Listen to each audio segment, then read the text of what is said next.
आज जो चाय सियासत पे चर्चा रखी गई उसका उद्देश्य क्या था? उद्देश्य क्या, देखिए सभी यहाँ पे अपने परिवार के लोगों से मिलना, सबके साथ खड़े रहना, सबके साथ सुख दुख की बात करना, क्या चल रही है। क्योंकि मैं जब से प्रदेश अध्यक्ष बना हूँ काफ़ी भागम भाग हो रखी है, दौड़ भाग है, इसलिए इन लोगों से नहीं मिल पाता हूँ। तो मैंने अपने वरिष्ठ कार्यकर्ता सुरेंद्र जी को बोला कि मैं अपनी दुकान पर ऐसा कार्यक्रम एक दिन रखा जाए। तो उन्होंने आज ये आयोजित किया। उनका बेटा जो आदर्श जो आज ये चला रहा है दुकान, आज हम लोग आए हैं और बहुत अच्छा लगा मुझे कि अपने लोगों के बीच में बैठने का मुझे आज यहाँ पर बहुत अच्छा लगा, शांति मिलेगा। बात किया जाए चुनाव का माहौल है, हर पार्टी में कोई ना कोई टूट रहा है, इधर से उधर जा रहा है। हाल में ही आपकी ही पार्टी के राजेश मिश्रा जी जो भाजपा में गए, उन पे आप क्या कहें? नहीं, कांग्रेस पार्टी ने बहुत सम्मान दिया, बहुत बड़ा स्थान दिया। राष्ट्रीय अध्यक्ष का चुनाव उन्होंने कराना है, सांसद बनाया। मैं समझता हूँ कि ये पूरी तरीके से कांग्रेस अपने कार्यकर्ताओं का सम्मान और कार्यकर्ताओं का स्थान देती है। आने जाने से किसी को कोई फर्क नहीं पड़ता, क्योंकि कांग्रेस पार्टी बरगद का पेड़ है, वटवृक्ष है। एक डाली कटती दूसरी का डाली जमीन में पकड़ लेती है। मैं समझता हूँ कि कांग्रेस पार्टी सबका स्थान और देती है, सबका सम्मान करती है। अपना नाम बता। मेरा नाम संजीव सिंह है और मैं कांग्रेस पार्टी का एक कार्यकर्ता हूँ। ये जो चुनावी जो माहौल चल रहा है उसमें कांग्रेस की क्या तैयारी? कांग्रेस की तैयारी आप देख रहे हैं कि पिछले दिनों देश के जननायक और कांग्रेस पार्टी के नेता राहुल गांधी जी के यहाँ से भारत जोड़ो न्याय यात्रा गुजरी, और उसके पहले बनारस में तमाम मुद्दों पे, चाहे बीएचयू के बालिका के गैंगरेप का मामला रहा हो, चाहे माँ गंगा का सीना चीर करके नहर बनाने का रहा हो, चाहे यहाँ किसानों की समस्या रहा हो जो जबरन का अधिग्रहण किया गया, तो तमाम मुद्दों पे कांग्रेस ने आपको हमेशा लड़ते हुए, संघर्ष करते हुए दिखाई दिए। बनारस की जनता से इतना जरूर कहना चाहता हूँ कि इस धरोहर जो काशी, जो पूरे हेरिटेज सिटी के नाम से दुनिया में जानी जाती है, आज खतरा उस पे है। उस विकास को तय करना है कि एक विकास जो कृत्रिम विकास जो दिखाया जा रहा है और एक विकास जो इसकी ऐतिहासिक पौराणिक साक्ष्य का है, उसको बचाए रखना है कि पूंजीपतियों के द्वारा इस कृत्रिम विकास के द्वारा बनारस की संस्कृति को बेचना है, जो लगातार चल रहा है।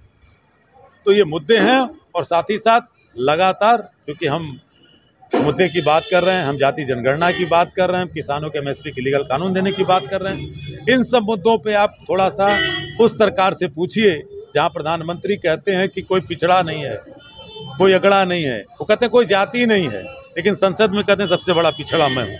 तो हम तो स्वागत करेंगे अगर वो कह देंगे हम साहब जाति जनगणना कराएंगे।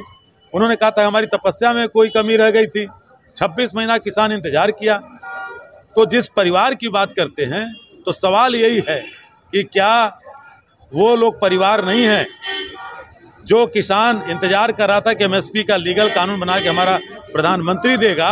क्या वो किसान परिवार नहीं है? क्या मणिपुर की वो बहनें वो परिवार नहीं है जो लगातार इंतजार कर रही थी कि देश और दुनिया में टहलने वाला प्रधानमंत्री मणिपुर भी आएगा? वहाँ हमारी इज्जत आबरू लूटी गई, जहाँ डबल इंजन है, वो डबल है कि ट्रिपल इंजन है, क्या हमारा प्रधानमंत्री यहाँ नहीं आएगा? वो कानपुर में अभी 2 सगी बहनों का गैंगरेप हुआ, न्याय नहीं मिला और पिता को भी दबाव डाला गया, पिता ने आत्महत्या कर ली, क्या वो प्रधानमंत्री का परिवार नहीं है? तो इन सब विषयों पे, और देश की जो संपत्ति लूट करके चले गए नरेंद्र मोदी के रहते हुए, जो कहा था कि न खाऊंगा न खाने दूंगा, तो वो कौन सा परिवार है? सुप्रीम कोर्ट में जाकर के एसबीआई ये कह रही कि 30 जून तक मौका दे दीजिए। क्यों मौका दे दें?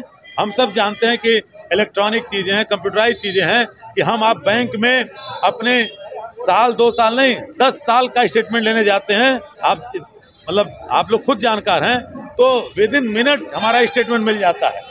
और सीधे सीधे कह रही है सुप्रीम कोर्ट कि 22,000 समथिंग जो इलेक्ट्रल बॉन्ड आपने दिए थे उसको क्यों आप हिलावाली कर रहे हैं? तो सीधा सीधा है कि एक तरफ से पैसा लो और दूसरे तरफ से धंधे के तहत माल बेचो, यहाँ के संसाधन बेचो, यही काम कर रहे हैं। तो ये सच अगर आ जाएगा राहुल गांधी सुप्रीम कोर्ट के द्वारा, जिसकी बात राहुल गांधी जी उठा रहे हैं कांग्रेस पार्टी द्वारा, तो वो सामने आ जाएगा।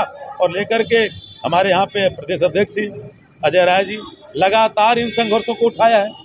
तो सरकार के सामने जवाब देना चाहिए। आज बहुत शर्म के साथ कहना पड़ता है कि आज मीडिया भी वो निष्पक्ष नहीं रह गया।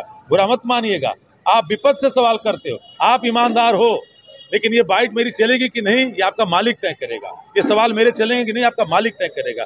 तो आपके मालिक को भी होना चाहिए कि जो प्रधानमंत्री, क्योंकि वो हम तो विपक्ष में हैं, वो पक्ष में है, आप निष्पक्ष हो, तो पत्रकारिता निष्पक्ष होनी चाहिए, वो निष्पक्ष नहीं हो रही है।